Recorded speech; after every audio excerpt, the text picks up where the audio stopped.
Hello everyone, आपका एक बार फिर से वेलकम करते हैं आज के हमारे इस फ्रेश वीडियो पे।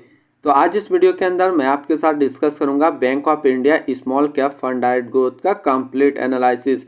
इसमें मैं आपसे डिस्कस करूंगा कि जो bank of India small cap fund direct growth है, इसने पिछले 1 साल, 3 साल या फिर एनुअल रिटर्न क्या दिया है, आज के डेट में इसका एक NAV का प्राइस क्या है, ये कितनी स्टार रेटिंग म्यूचुअल फंड है, इसमें मिनिमम SIP अमाउंट आप क्या लगा सकते हैं और इसका फंड साइज क्या है।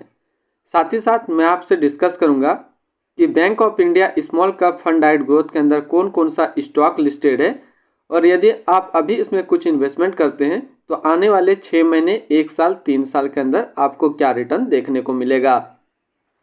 तो सबसे पहले हम लोग इसका पिछले 1 साल के रिटर्न की बात कर लेते हैं। तो पिछले 1 साल में जो रिटर्न दिया है वो 41.14% का रिटर्न है। 3 साल के रिटर्न की बात कर लेते हैं तो 3 साल में जो रिटर्न दिया है वो 37.34% का रिटर्न है।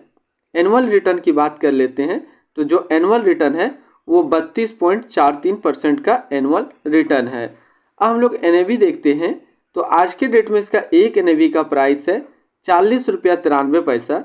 रेटिंग की बात करते हैं तो ये 3 स्टार रेटिंग म्यूचुअल फंड है। इसमें मिनिमम SIP अमाउंट आप 1000 लगा सकते हैं और इसका जो फंड साइज है वो है 819 करोड़ का। अब हम लोग इसकी रिटर्न कैलकुलेटर देखते हैं। रिटर्न कैलकुलेटर पे मैं आपसे बात करूंगा कि यदि आप इस म्यूचुअल फंड के अंदर हर महीने 5000 रुपया का SIP करते हैं तो आने वाले 1 साल, 3 साल, 5 साल के अंदर आपको क्या रिटर्न देखने को मिलेगा। तो बात करते हैं हम लोग पिछले 1 साल में यदि आप 5000 रुपया पर मंथ जमा कर रहे हैं तो 1 साल के अंदर जो आपका टोटल इन्वेस्टमेंट अमाउंट होगा वो होगा 60,000 रुपया, आपको मिलेगा 74,800 रुपया। 3 साल की बात कर लेते हैं तो 3 साल में जो आपका पैसा जमा होगा वो जमा होगा 1,80,000 रुपया, आपको मिलेगा 2,74,062 रुपया। 5 साल की बात कर लेते हैं तो 5 साल में जो आपका पैसा जमा होगा वो जमा होगा 3 लाख रुपया, आपको मिलेगा 7,15,487 रुपया।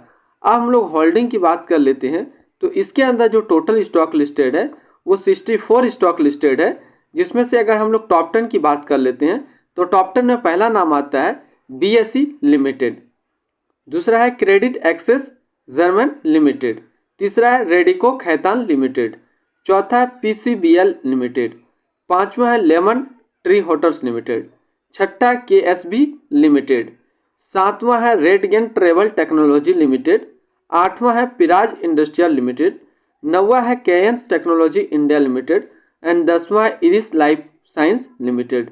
तो ये टोटल टॉप 10 स्टॉक इसके अंदर लिस्टेड है। ऐसे इस म्यूचुअल फंड के अंदर जो टोटल स्टॉक लिस्टेड है वो 64 स्टॉक लिस्टेड है। अब हम लोग इसकी रिटर्न एंड रैंकिंग की बात कर लेते हैं तो 6 महीने में जो रिटर्न है फंड रिटर्न वो 31.9 का है, 1 साल में 37.1 का है, 3 साल में 159.2 का है और एनुअल देखते हैं तो 298.3 का है। वहीं पे कैटेगरी एवरेज परसेंटेज की बात करें तो 1 साल का जो इस कैटेगरी का जो एवरेज रिटर्न रहता है वो 43.2 है और 3 साल का 142.9। रिटर्न रैंक की कैटेगरी पे यदि हम लोग देखें तो ये जो म्यूचुअल फंड है 6 महीने के अंदर 18वें नंबर पे रैंक करता है, 1 साल में 19वें नंबर पे रैंक करता है और 3 साल के अंदर ये 90वें नंबर पे रैंक करता है। अब इसके आसपास यदि हम लोग सिमिलर फंड्स की बात कर लेते हैं तो इसके आसपास जो सिमिलर फंड्स है वो है Nippon India small cap fund direct growth, Tata small cap fund direct growth, ICICI Prudential small cap fund direct plan growth, Kotak small cap fund direct growth, axis small cap fund direct growth. अब हम लोग बात कर लेते हैं इसकी expensive ratio exit load की। तो इसका जो एक्सपेंसिव रेशियो है वो है 0.88% का।